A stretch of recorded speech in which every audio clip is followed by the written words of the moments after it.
Hello and welcome to the Monday, November 2nd edition of the TV on Basketball podcast with your host, TV.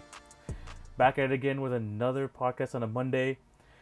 In today's episode, we're going to be talking about just news around the league and also do the Eastern Conference for my season in review. I guess like movie type reviews.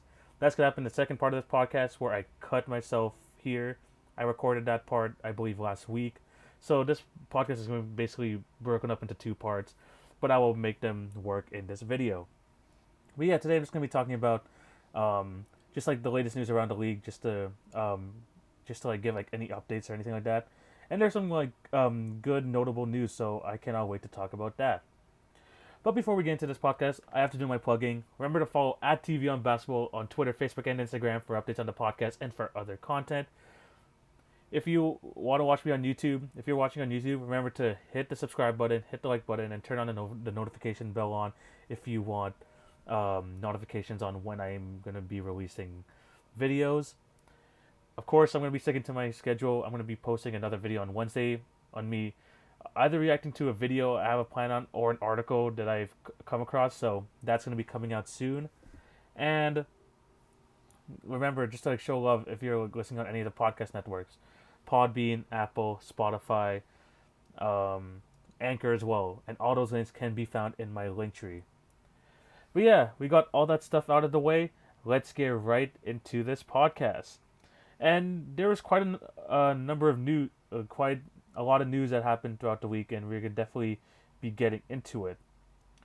But the first thing I'm going to be talking about is another Daryl Morey topic, because it didn't take him very long to find a new home.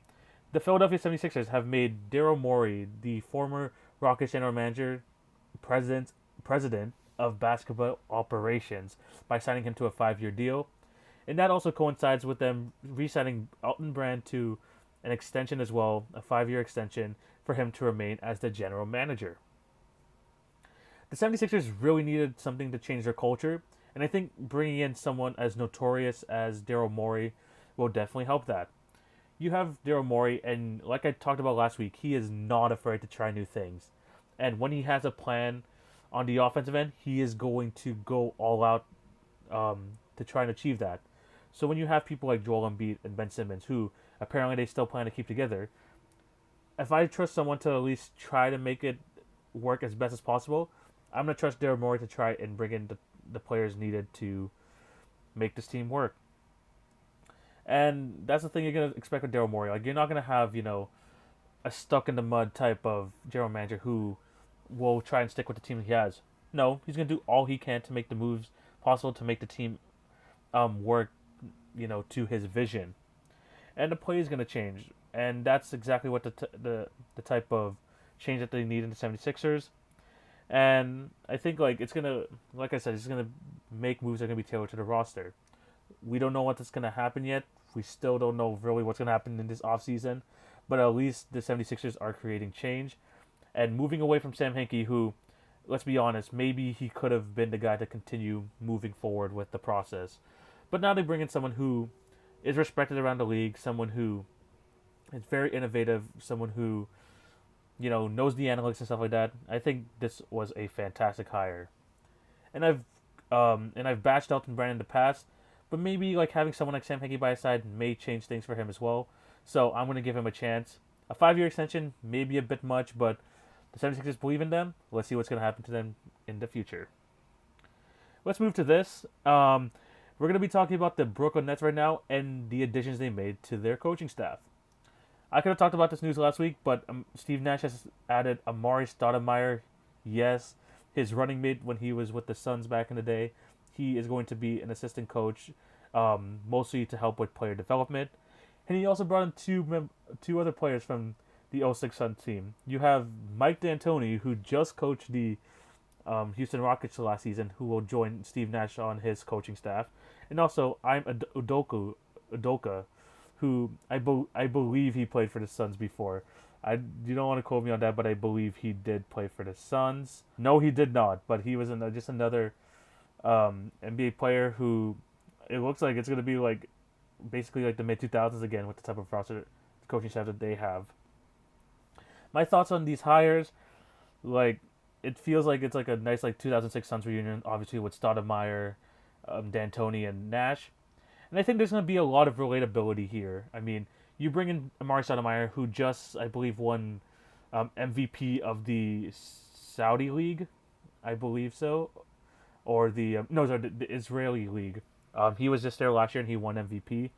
He comes back to the NBA as an assistant coach.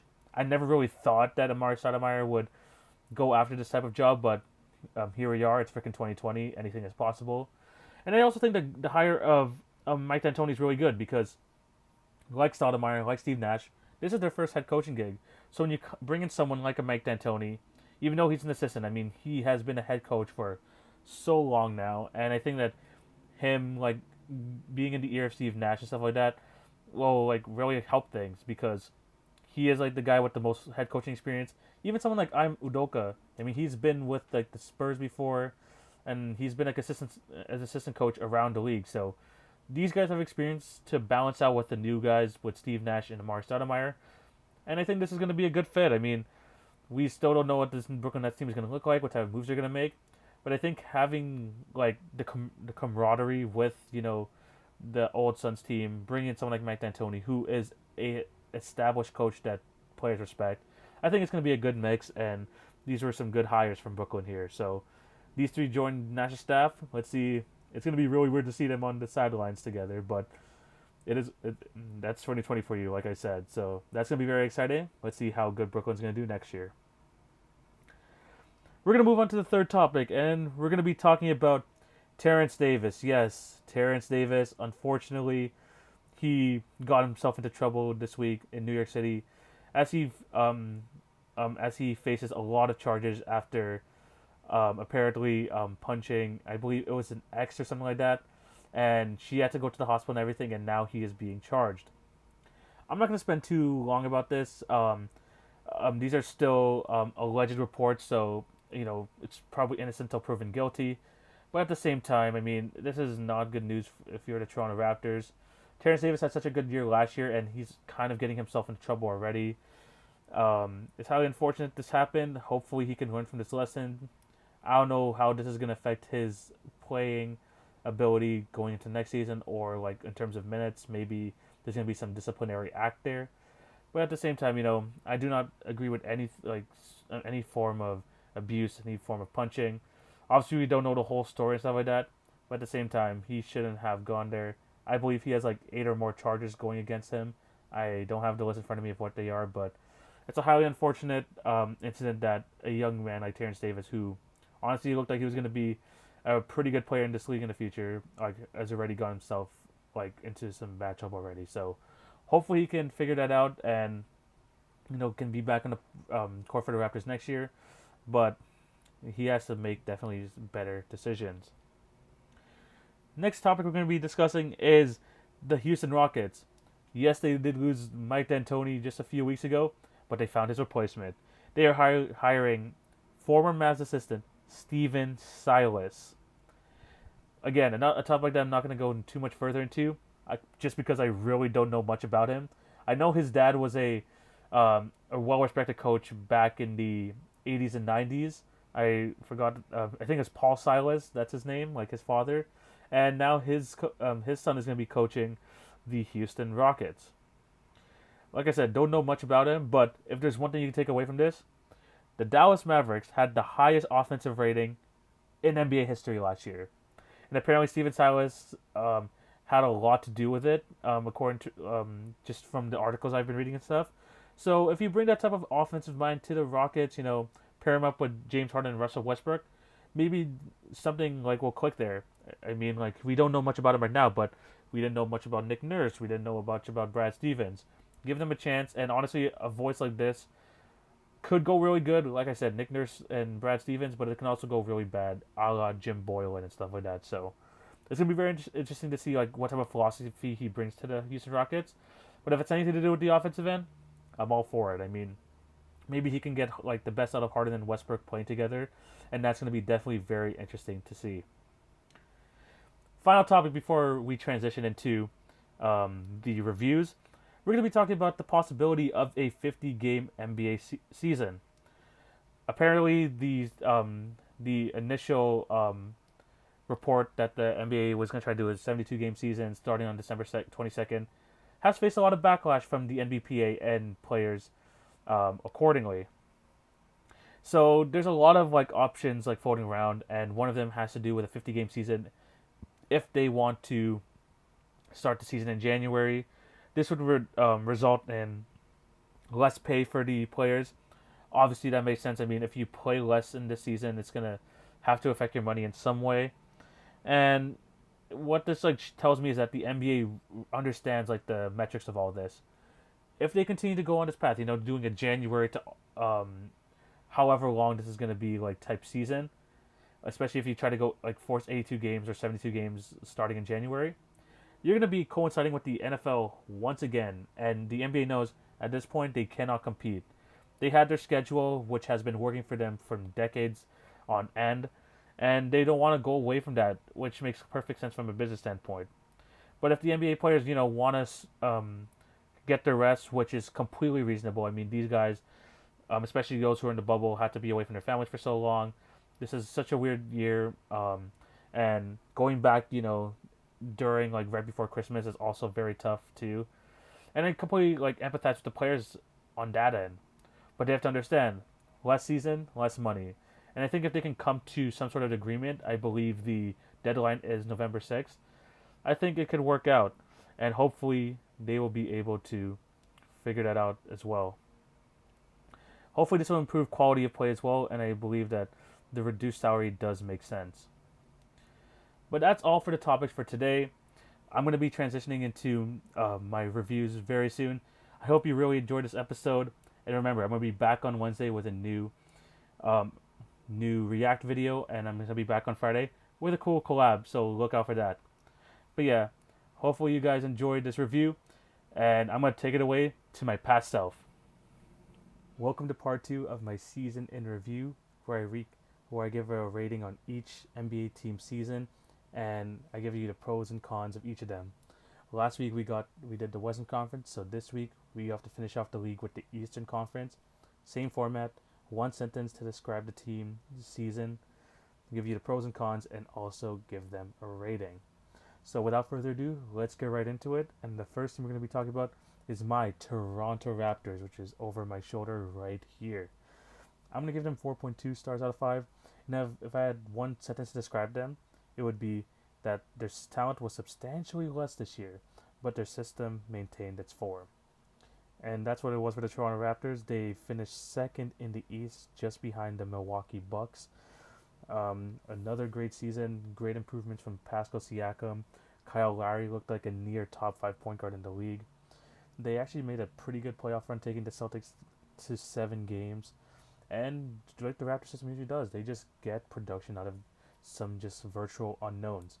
Fred VanVleet, we knew he was a good bench player. Gave him the starting role this year, had a career year. Matt Thomas, who was in the G League for his first few seasons of his career, comes to Toronto, finds a role. Same thing with Terrence Davis. I know he has some things going on with the law right now. He's had some troubles with him, but he had a great season for them as well. And you also have people like Serge Ibaka, who just continues to play well, whether he's starting, whether he's on the bench. And he had probably his best year offensively, scoring over 15 points a game. And just like always, I mean, they lost Kawhi Leonard, but they still were just so good of a basketball team. Nick Nurse won Coach of the Year, and they just proved a lot of the doubters wrong. I mean, everyone wants to bring up that graphic where they showed the Raptors were going to be the 8th or 7th seed this year, but they exceeded all those expectations. They were fantastic. If there were some cons I would like to point out about this team was, they didn't get past the second round, so you really cannot give them like super high of a rating. But also Pascal Siakam struggled in the bubble heavily, and there was just like times where he just resulted to the same thing over and over again, and he showed like those type of signs like he did in his rookie season where he would just stick to something, and if it doesn't work, he'd just keep going to it, and he never would want to like change things up. But it's the off season; he could definitely work on that, and I expect him to be better next year. It's gonna be interesting to see what they do this off season, but in terms of the season just passed, they had a really good one. So the Raptors, 4.2 out of 5. The next team in the Atlantic Division I want to talk about is the Boston Celtics, and I'm going to give them 4.4 stars out of 5. If I had one sentence to describe them, their season, it would be a small bump in the road needed to fulfill a brighter future. And what I'm referencing there is, look, it looked like they were supposed to beat the Miami Heat, but the Miami Heat were on a whole new level in this bubble, and the Celtics took them to 6 games. But that is nothing to be ashamed about. They have an extremely young core who are just going to continue to grow together and get better together, and they're just going to be a very good team in the very, like in probably the very near future. They brought in Kemba Walker this year, who was a great fit. Obviously, did not have it's not the point guard Kyrie Irving is, but although he's like a level lower, I would still say that he's a better fit for this team.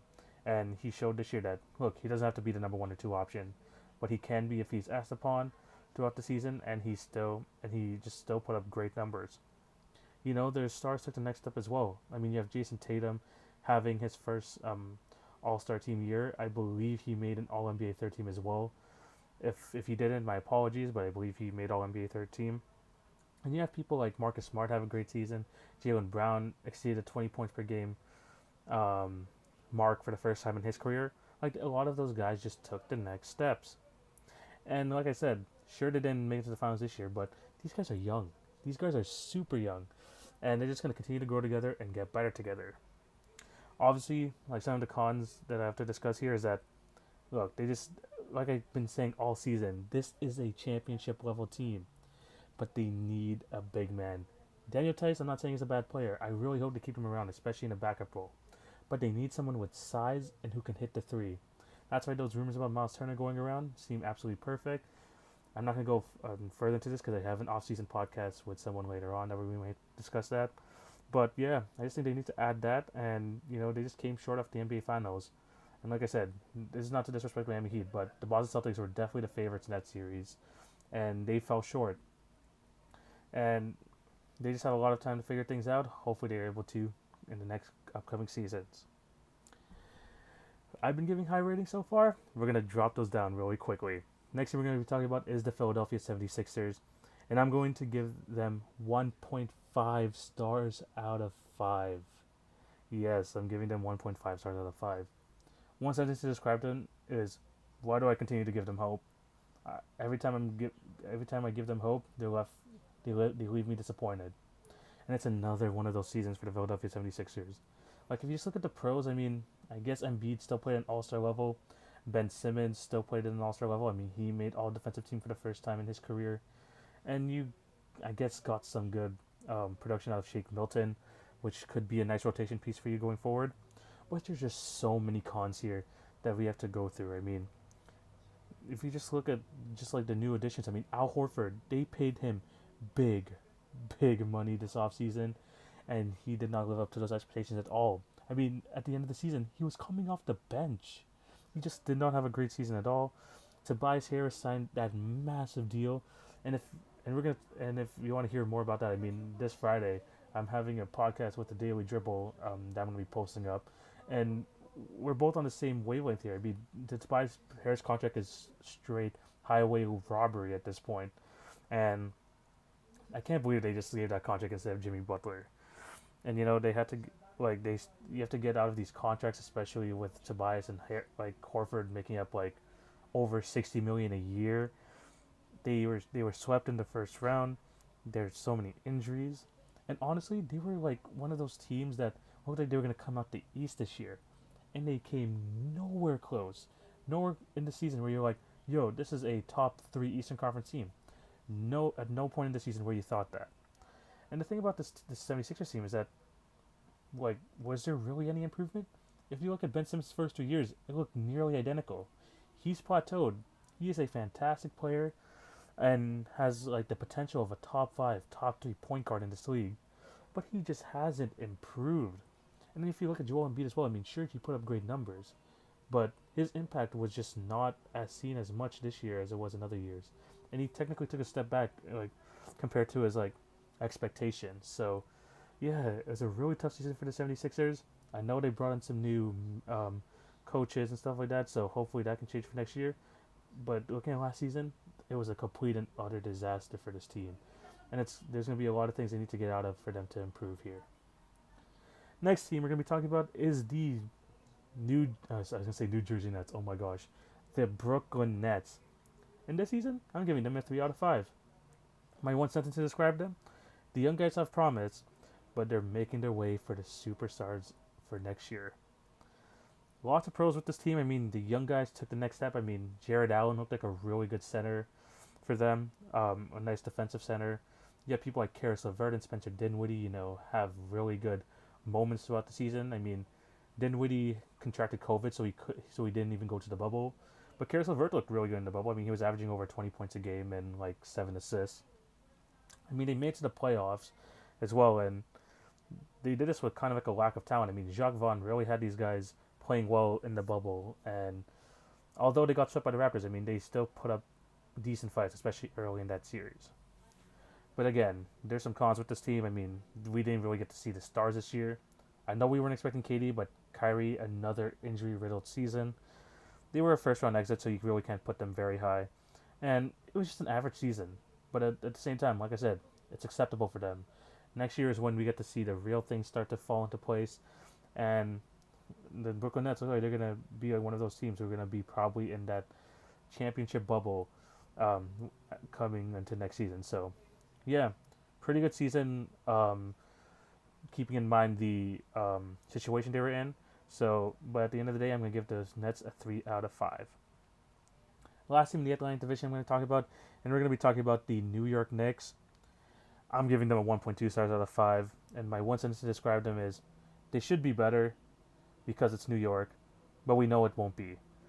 I mean, it was so hard to look for pros here. I mean, Mitchell Robinson looks like a good player. Whether they're going to ship him out like they always do with their good players, or they're going to keep him around, he's going to be a good piece for someone. And R.J. Barrett had his flashes, but even still, he didn't even make all-rookie team. I know no one talks about it, but this guy didn't even make all-rookie team with the New York Knicks. And really, the cons are like there's just no improvement whatsoever. The free agent signings did not help at all. I mean, they signed a bunch of power forwards. They traded away Marcus Morris at the trade deadline. Like, this whole season was a disaster, and they just don't even know how to tank right. Like, honestly, like they have like what, the 7th or 8th pick in this year's draft. Like, where do you go from here? There's just so much regression. I mean, Kevin Knox took a step back. They had to release Alonzo Trier, who I thought had promise, but I guess they didn't see him as part of their future plans. Like, the Knicks are just a mess, and they're going to continue to be going forward with James Dolan as the owner. And honestly, I just don't see it. Like, there's not much I could see there like that's promising for them in the future. So that's why I gave them this low rating. I mean, I'm not going to talk too much about the future, but in regards to the season, it was another one of those horrible years for the Knicks. So that's why I gave them 1.2 stars out of 5.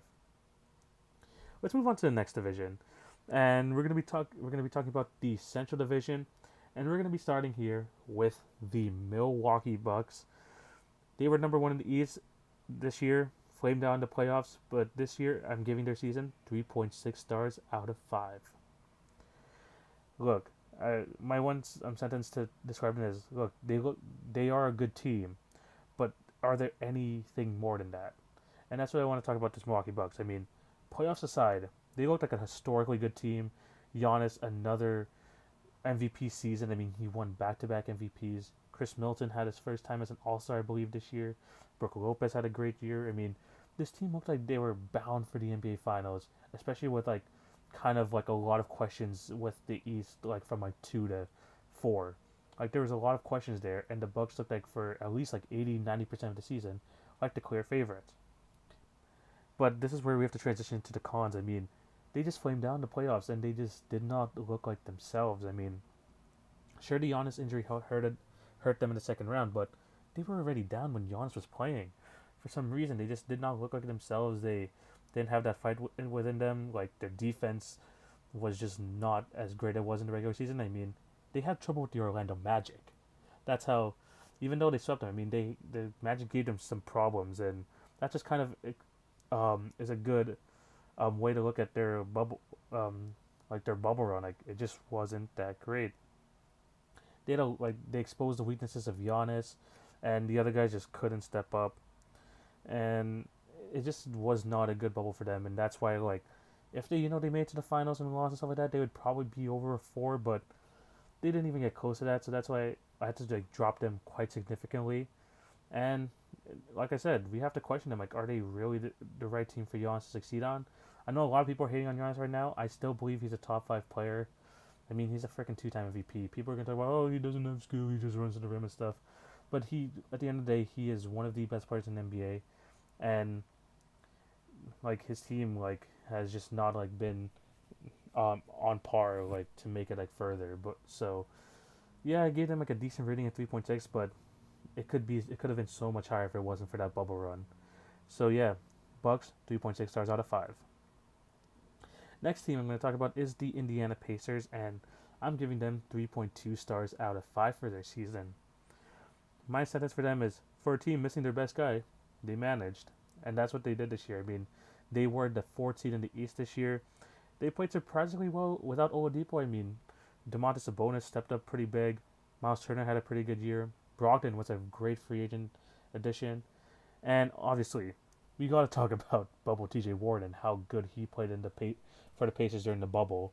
Made it to an all bubble team. I believe he was on like the first team, like the all bubble first team basically. And like their pickups were just good. But the cons were, Oladipo didn't look the same the way he came back. They just had a bunch of injuries as well. I mean, T.J. Warren played for the bubble, but he had that plantar fasciitis. Sabonis couldn't even play because of that injury as well. Jeremy Lamb injured himself, I believe, in January, February, and he tore his ACL. Like it was just not like a season where where they took a step forward. We thought it was going to be a competitive series versus the Miami Heat.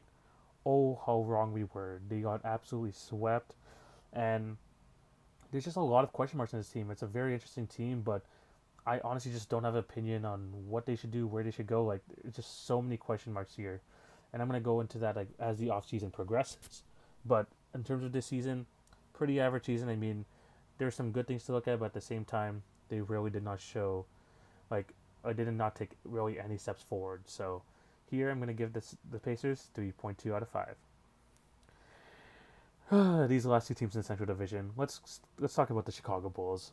I gave them 1.3 stars out of 5, and my sentence is, I thought they could take a step forward. How wrong I was. I mean, I guess the pros are. I mean, Zach LaVine played a really good season. I mean, over 25 points a game this season. He looked like an offensive machine. Kobe White showed some flashes. I mean, he made All Rookie second team. So like there's some talent with Kobe White there. Hopefully he can start for them in the future. And I know this is like not like this doesn't contribute to my rating, but if I were to include the stuff they did after the season, like not renew Jim Boylan, get this new management stuff, like I would put them slightly higher. But if we just look at the season as a whole, it's a 1.3 out of 5. Because there's just so many cons here. I mean, the Jim Boylan troubles all season long carried over from last year. You know, him and his bickering with Zach LaVine. Like Zach LaVine looked like he didn't care about what Jim Boylan had to say. The Lauri Markkanen situation. I mean, he took a step back. He is like one of their most talented players on the roster, and he couldn't get it on with Jim Boylan's coaching style. And he just lost the respect of the locker room. I think literally the first week that he joined the team last year, and the Bulls looked like they want to like make a push for that playoff place. Signing Tomas Satoransky, bringing in Thaddeus Young and all those players, and thought maybe we can compete for a playoff spot. They weren't able to, and they honestly just showed no improvement, and they weren't even close to it. I mean, they didn't even make the freaking bubble, for goodness sake. So, highly unfortunate season for the Chicago Bulls, and that is why I gave them a 1.3 stars out of 5. Funnily enough, I'm giving a team even lower than that, and I'm going to be talking about the Detroit Pistons, and I gave them a 1 out of 5. Straight up, I gave them 1 out of 5. Like, what do you do with this team? Because that's literally my sentence I have to describe them. Like, what do you do with this team? I mean, I guess some pros that they have is like Christian Wood had a good season, especially played really well after Andre Drummond was traded. You resurrected Derrick Rose's career. I mean, hopefully he can actually go to a championship team and compete for a title, like as a sixth man or something. But there's just so many cons here. I mean, Blake Griffin being out, I think he only played 4 games this year, if I'm not mistaken. It was another horrible season. Like, there's just not much outlook for the future for them. I mean, Sekou Duyumba, I think it's Sekou Duyumba, I believe that's you pronounce it. I mean, he showed flashes, but I think he was even out of the rotation near the end of the season. And people like Christian Wood. I mean, I know this doesn't contribute to my rating, but Christian Wood like is even thinking of like just leaving, and he's like their brightest piece. So like, there's just not a lot to like look at. But this Detroit Pistons team say, okay, I see something here that they could build off of. Like, what do they have? They build off of. I mean, they traded Andre Drummond for a bag of chips. Literally, I think they got Brandon Knight, John Henson, and like a top 45 protected second round pick. Like, it was a horrible season for the Detroit Pistons, and what makes it even more rough is that there's just not much outlook to the future. So, at least with the Bulls, I mean, there's some bright spots, with Levine there for a long term deal, but with the Pistons, they don't even have any of that, really. And that's why I have to give them a 1.1 out of 5 rating. But funnily enough, there's one more team I even have less of an outlook for, and that is the Cleveland Cavaliers. And I have to give them 0.3 stars out of 5. And my sentence describing is that I find it hard to be anywhere positive about this team. Like, if you just look at the roster, like, who do you have? Like, is there anyone on that roster? Like, I'm asking you as a viewer, like, is there anyone on that roster where you feel like, is there like a cornerstone piece? How would you think about it? I gave enough time. There's nothing. I mean, I guess Colin Sexton has a bit, but even still, like, I still have a lot of doubts on his drive and his defensive abilities. At least they fired John Beeline before it got really bad there in Cleveland. And like, even like with their like rookie and Darius Garland, I mean, he looked horrible. He looked horrible this year. Like, just watching him play, he just looked lost a lot of the time. And the Cavs just do not. I talk about the Pistons not having an outlook. At least they have a good coach there. I mean, there's this coaching situation is always a mess in Cleveland. Kevin Love wants to be out of there. They have so many free agents. Like, where do you go with the Cleveland Cavaliers? And I think what contributes to this rating for me for 0.3 is that, like, besides the LeBron era, where has this management, this team, been anywhere close to stable? Not even close. And I just do not trust this organization to make the right decisions for their team. I mean, they traded for Andre Drummond's contract, hoping that would, maybe spark something, like, bring in like a player of Drummond's caliber, and it's just nothing, just absolutely nothing. And like I said in my sentence, there's just not much to be positive about. So that's why I have to give them 0.3 stars out of 5. Like, I'm trying to look at something there to be positive about, but there really is nothing. So they have to like hit on someone. Hopefully they can, but it's not looking good right now for this team. We're gonna move on to the last division, and we're gonna talk about the Southeast Division. The first team we're gonna be discussing is the Miami Heat, and for this season, I have to give them 4.8 stars out of 5. My sentence describing is that they were one step away from pulling off the biggest Cinderella story in recent NBA history.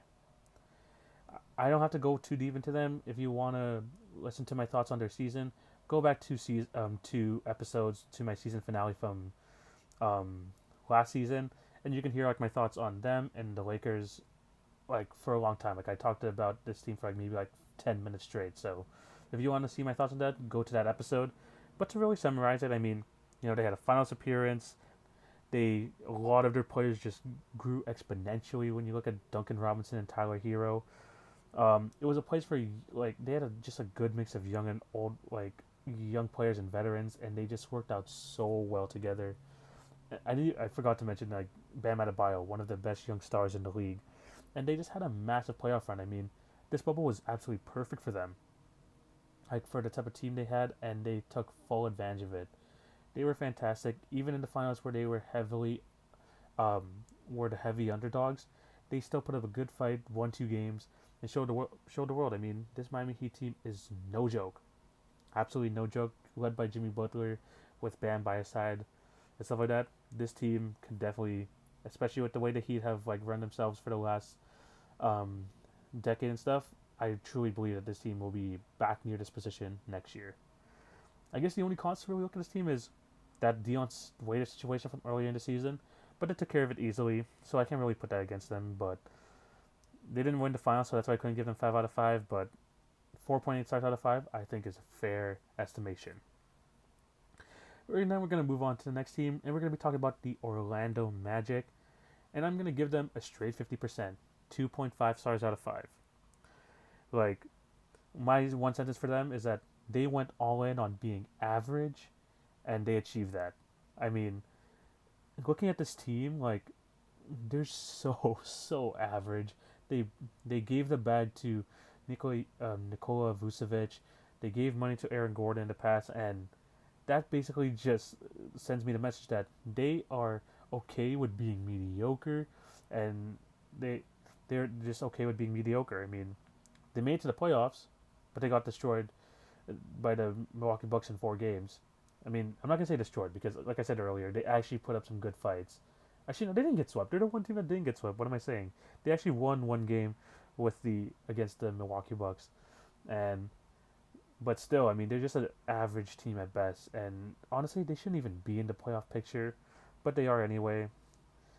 They actually were a good place for Marco Fultz to revive his career. I think that's a good positive.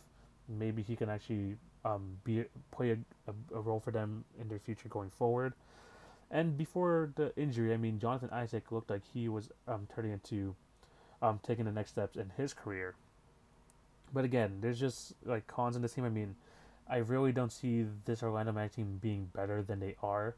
I think a lot of that has to do with the growth of Jonathan Isaac. And with players like Aaron Gordon and Vucevic, I think like we've seen the best of them. Like I think like the only way we can see them get better, especially for Aaron Gordon, is if he moves to another team and gets like a different opportunity there. But at the same time, I mean, it's just like in Orlando. I mean, yes, they have good pieces, but literally like eighth, seventh seed in the East is like basically their ceiling, and I guess they're achieving it. So right now, I'm giving this Magic 2.5 stars out of 5. Next thing we're going to talk about is the Washington Wizards, and I'm giving their season 2.3 stars out of 5. My sentence to describe them is never been so entertained and also so cringeworthy, like looking at a team.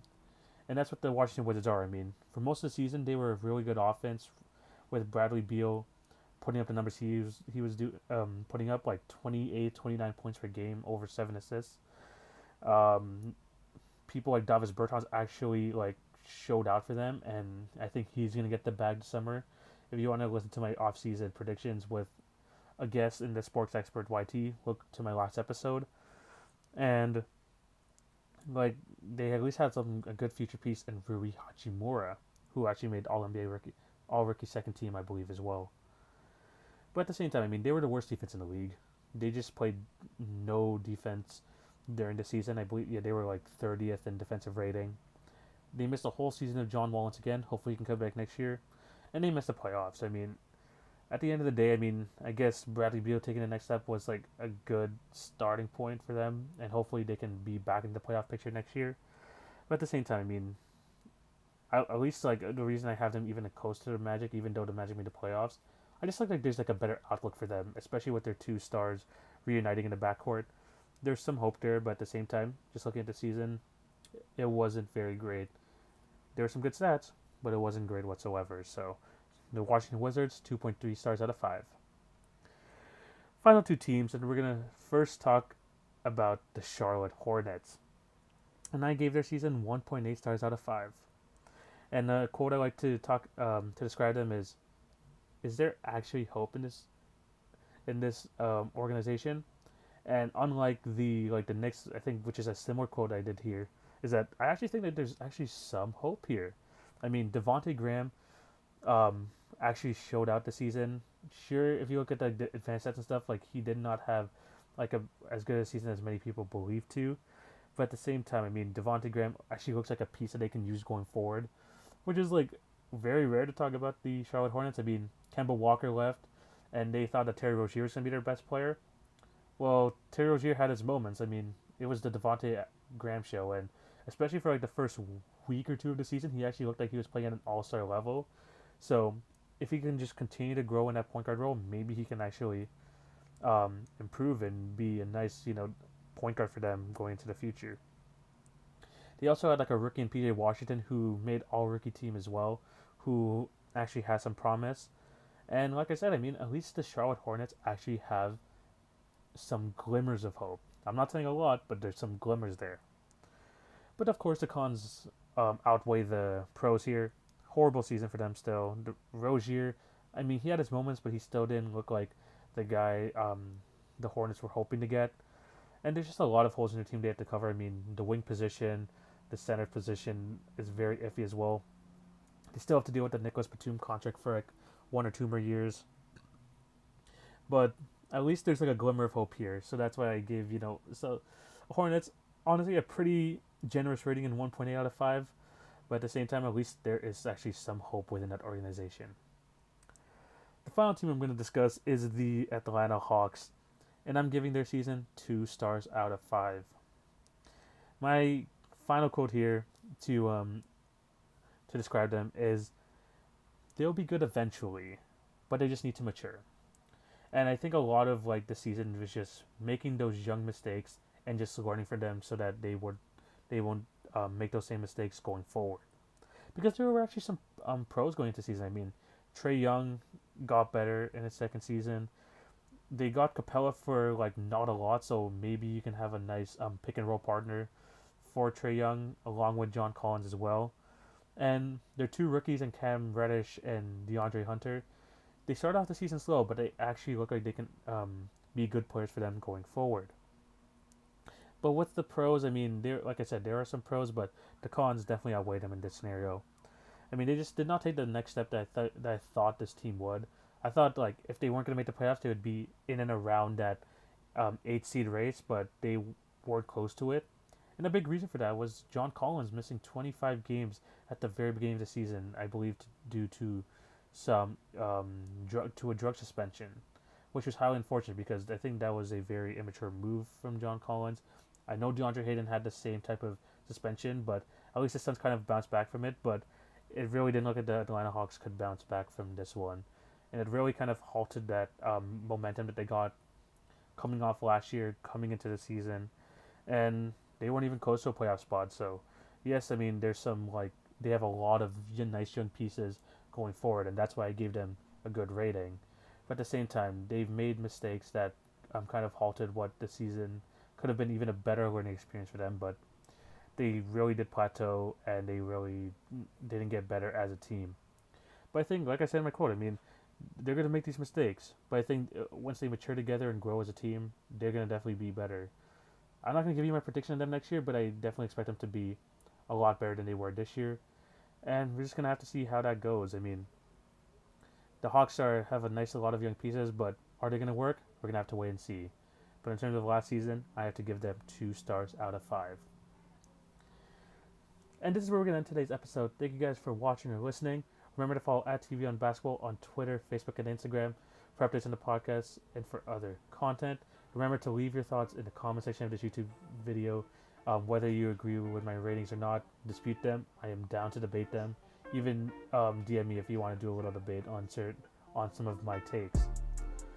But yeah, remember to do that. For my podcast listeners, remember to show your support on all the podcast networks. And I will be back on Wednesday with a new YouTube React video. So please watch out for that. But yeah, that's it for today's episode. Thank you guys for watching and listening. And I hope you all have a fantastic day. Take it easy, guys. Peace.